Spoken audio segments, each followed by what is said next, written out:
안녕하세요. 미애런입니다. 오늘도 교양의 꼬리와 함께 2부를 시작합니다. 저번 시간에는 내 불안감을 헤치면서 나아가는 첫 번째 단계, 그러니까 멋지게 말하면 나를 마주하기에 대해서 이야기를 나눠보았고, 이번 시간은 그 다음 단계예요. 이 모든 프로세스는 저 같은 소심한 쭈구리들을 위한 슬로우 스텝이라는 걸 미리 말씀을 드리고 시작을 하겠습니다. 자, 일단 나라는 사람이 어디 사는 누구인지를 일부만큼이라도 자신감 있게 밝힐 수 있게 되었다면 그때가 이제 다른 데서 1단계라고 말하는 목표를 잡아볼 시간이에요. 목표는 구체적일수록 좋다고 하잖아요. 왜 그러냐? 만약 여러분이 주말에 뭐 동창회나 동호회 모임이 있거나 아니면 뭐 갑작스럽게 연락이 와서 친구나 지인을 만나게 됐어요. 그럼 대부분 대화가 어떻게 흘러가나요? 뭐 어디 사냐, 뭐 어떻게 사냐, 뭐 하고 살았냐. 조금만 지나면 기혼인 분들은 이렇게 흘러가요. 야, 나 몇 살까지 일해야 될까? 우리 애 이제 겨우 10살인데 나 벌써 40대야. 내가 대학 등록금 본인이 벌려나? 만약에 결혼 자금까지 대달라 그러면 어떡하지? 야, 요새 등록금 얼마냐? 우리 집은 아들만 둘인데 설마 나중에 집 사는 것까지 못 해달라고 하진 않겠지? 너넨 요새 애들 학원비 얼마나 써? 근데 다른 영상에서도 말씀드렸던 것처럼 이런 대화가 생각보다 굉장히 중요해요. 얼핏 보면 푸념 같은데 이렇게 하나하나 뜯어서 내가 한 달에 적어도 얼마가 필요한지 나 스스로 그 정도는 알아야 내가 필요로 하고 내가 원하는 제대로 된 목표 금액을 잡을 수가 있거든요. 보통 사람들이 원하는 게 뭐냐, 목표가 뭐냐, 거의 다 돈이에요. 왜냐하면 사는데 돈은 정말 필요하니까 안 중요할 수가 없거든요. 그래서 월세, 공과금, 난방비, 통신비, 기름값, 톨비, 뭐 교통비, 식비, 학원비, 온라인 교육비, 의료비, 미용비, 병원비, 보험, 적금, 경조사비, 여행자금 등등 정말 세부적으로 한번 정리를 해보셔야 해요. 막연하게 지금 1억이 나중 되면 뭐 얼마나 가치가 있겠어 한다고 해서 갑자기 그때 그 가치도 없이 1억이 하늘에서 뚝 떨어지진 않거든요. 그리고 저 1억도 어떻게 모였는지 아세요? 지금 저희 회사 상품이 10년 납일 때 비과세 혜택 포함해서 한 117% 정도 되거든요.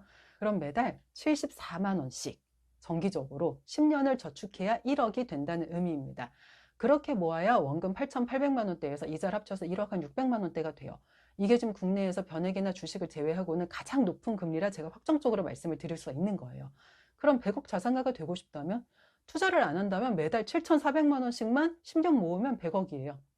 쉽죠? 그래서 우리가 나중 되면 크게 가치도 없을 그 1억이 나중에 상속이나 증여로 뚝 떨어질 돈이 아니라면 다른 부자들이 모든 책에서 말하는 것처럼 최소 처음 몇 년은 강제로라도 그 투자금을 모아야 합니다. 매달 32만 원씩 5년간 납입하면 이자가 한 4.75% 정도 붙거든요. 그럼 1,910만 원 정도를 내고 한 2천만 원 약간 넘는 돈을 받게 돼요. 이자 과세는 제한돈입니다. 그리고 47만 7천 원 정도씩 5년을 모아야 2,860만 원 정도를 내고 3천만 원 약간 넘는 돈을 수령할 수 있고 80만 원 약간 안 되게 납입을 해야 5년 후에 약 300만 원 정도의 이자와 함께 5천만 원을 수령을 할 수가 있어요. 5년간 1억을 모으려면 매달 160만 원 약간 안 되는 돈을 넣어야 이자 포함해서 1억 정도의 돈을 받을 수가 있습니다. 여기서 투자금이 처음부터 1,000만 원대인 게 왜 중요하냐면 한 번씩 터지는 주식들이 있잖아요. 저희 같은 개미들은 몇십만 원부터 많이 도전해봐야 몇백만 원이라 진짜 운이 좋아서 10배 수익이 빵 터져도 터져서 몇백만 원에서 몇천만 원 정도예요. 처음부터 투자금이 1,000만 원대라면 수익이 억으로 일단 가고 아니면 좀 비싸도 배당형으로 수익을 계속 받아서 그걸 또 고금리 저축보험이나 주식 등으로 재투자를 하는 식으로 가면 정말 빠르게 재산을 증식시킬 수가 있어요. 이렇게 듣기만 해도 가장 이상적인 루트의 제일 첫 번째 전제는 뭐다? 기본 투자금을 10이나 100만 원대가 아니라 1,000만 원대로 시작하는 것. 바로 이겁니다. 이게 돼야 여기서부터 10억 자산가든 100억 자산가든 그 꿈이랑 목표를 잡아볼 수가 있는 거예요. 그러니까 프리랜서나 저 같은 특수고용직이라면 더 미친 듯이 영업을 하거나 뭐 수주를 따내거나 아니면 고정적인 알바를 해서라도 안정적으로 돈이 들어오는 구석을 하나 더 만들어 놓고 그거를 최소 1천만 원이든 3천만 원이든 될 때까지 모으는 게 중요해요. 내 목표 금액까지. 막연히 내 목표는 2030년에 뭐 100억 자산가가 되는 거 이렇게 적어봤자 기분이 붕 떠서 쓸데없이 지출만 늘지 갑자기 뭐 2년 후에 100억이 생기지 않습니다. 그래서 인생은 누구도 모르는 거기 때문에 뭐 외국인한테 도움을 줬는데 알고 보니 그 사람이 숨어있던 석유국 재벌이거나 왕족이라서 갑자기 나한테 보답이랍시고 100만 달러를 훅 던져주고 가는 일이 뭐 내가 매일같이 쏘아 올리고 믿어 의심찮은 그 소원으로 인해서 이루어질 수도 있죠. 정말 사람 일은 모르는 거니까요. 근데 만약 제가 이 말을 했을 때 웃음이 먼저 터져 나왔다. 그럼 저희 같은 의심병 많은 현실주의자들은 우주든 달이든 뭐 잠재의식이든 그 어디에도 소원을 먼저 빈다거나 목표부터 잡으시면 안 돼요. 저희 같은 사람들 반대로 가야 합니다. 내가 매달 얼마나 쓰지? 난 몇 살 정도까지 일을 할 수 있을까? 지금은 이 일을 하고 싶지만 나중에 몇 살이 되면 한 무슨 일을 하고 어떤 일에 더 도전을 하고 싶고 그러면 내가 어디까지 내 일을 확장시킬 수가 있을까? 그럼 내 예상 최소 수입은 얼마나 될까?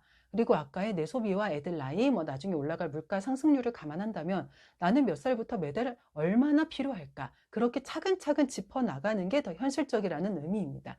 만약 이 계산도 막막하다면 이렇게 한번 가정을 해보세요.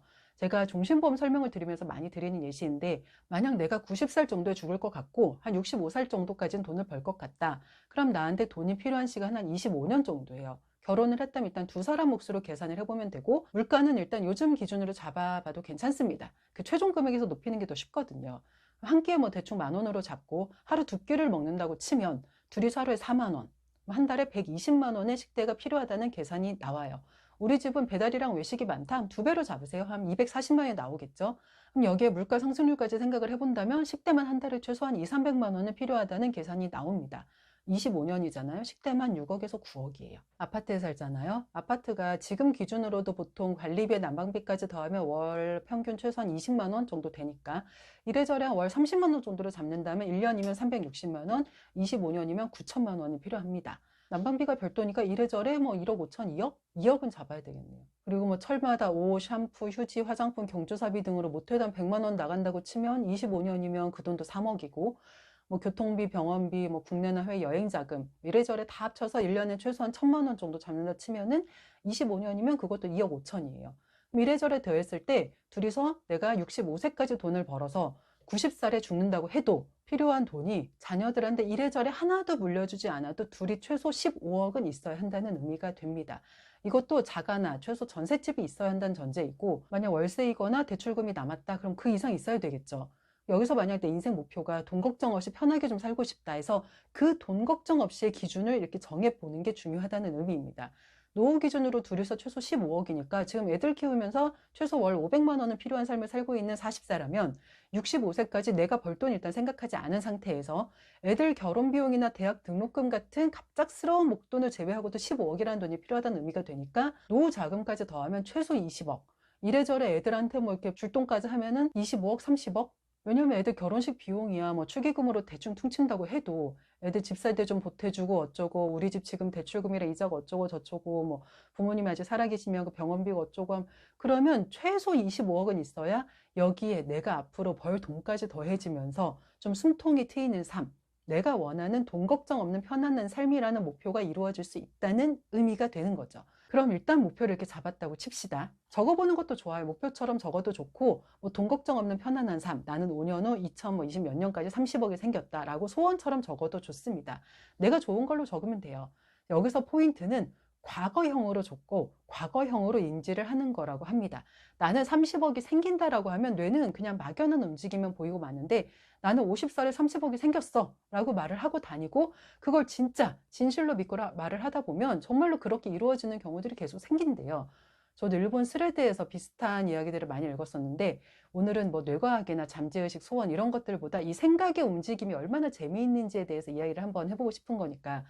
저는 보험사에서 일을 한다고 말씀을 드렸잖아요. 당연히 이제 보상 이야기도 많이 듣게 되는데, 운전자 보험을 가입을 하신 분이 계셨어요. 제 고객은 아니었고 다른 분 고객이었는데, 가입하시고 몇 달 안 돼가지고 사고를 내셨고 상대편 운전자가 15주 이상의 진단이 나와서 형사합의금만 몇 천만 원 단위로 지급이 된 적이 있었거든요. 근데 이 내용을 어떤 분이 들으시고는 본인 고객들한테 자기 고객인데 자기가 이 사고권의 보상을 받아준 것처럼 영업을 하신 분이 계셨었어요. 오늘 주제는 뭐 도덕관념에 대한 건 아니니까 이 부분에 넘어가도록 하고, 뇌에 대해서 이야기를 하고 싶어서 이야기를 꺼낸 거니까 이렇게 넘어가도 이해를 좀 해주세요. 여튼 그분이 말씀하신 게 이 보상권으로 영업을 하기 위해서 스토리를 좀 만드셨대요. 스토리는 좀 허구여도 보상은 진짜 나간 거니까 보상 거짓말이 아니잖아요. 그래서 그 스토리를 만들고 나가서 내 고객이 이런 사고로 이 정도의 보상금을 받았다. 사고는 아무도 모르는 거다. 뭐 운전자 보험은 정말 필요한 거다 하면서 영업을 시작을 하셨대요. 근데 스토리라는 게 그렇잖아요. 나는 멋지게 잘 만들었다는 생각으로 시작을 하지만 생각지도 못했던 그 허점이나 빈틈이 아무래도 있을 수밖에 없거든요.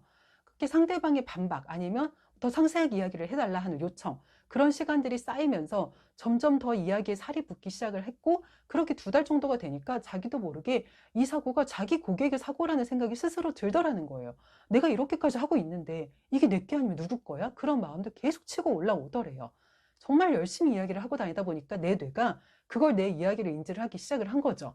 그러니까 뇌가 의외로 생각보다 그렇게 똑똑하지 않다는 이야기는 여러분들이 여기저기서 많이 들어보셨을 텐데, 뭐 무의식적으로 잠재의식 건드리기, 뇌를 이용해서 소원을 성취하기, 뭐 이런 류의 이야기의 기초입니다.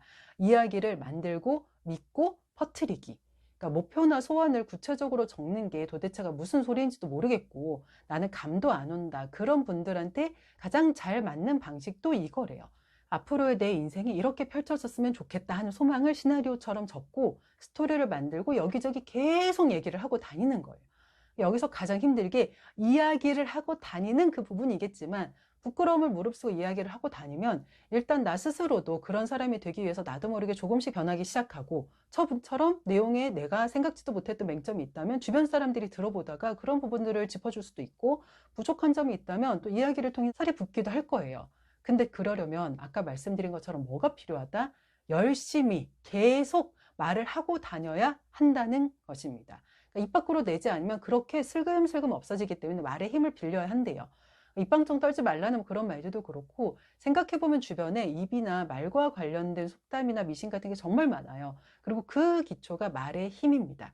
그러니까 이걸 누구는 종이에 적어서 집 여기저기 붙여 놓아라. 목표가 돈이라면 뭐 그 액수에 맞는 수표를 출력해서 내가 몇 살이 되니 이 돈이 생겼다. 뭐 그런 내용이랑 함께 지갑에 넣고 다녀라. 이런 말도 하기도 하는데, 아까 말씀드린 것처럼 중요한 건 행동이겠지만 제가 생각했을 때 그보다 더 중요한 건 일단 내가 그 스토리를 무조건 믿는 거예요.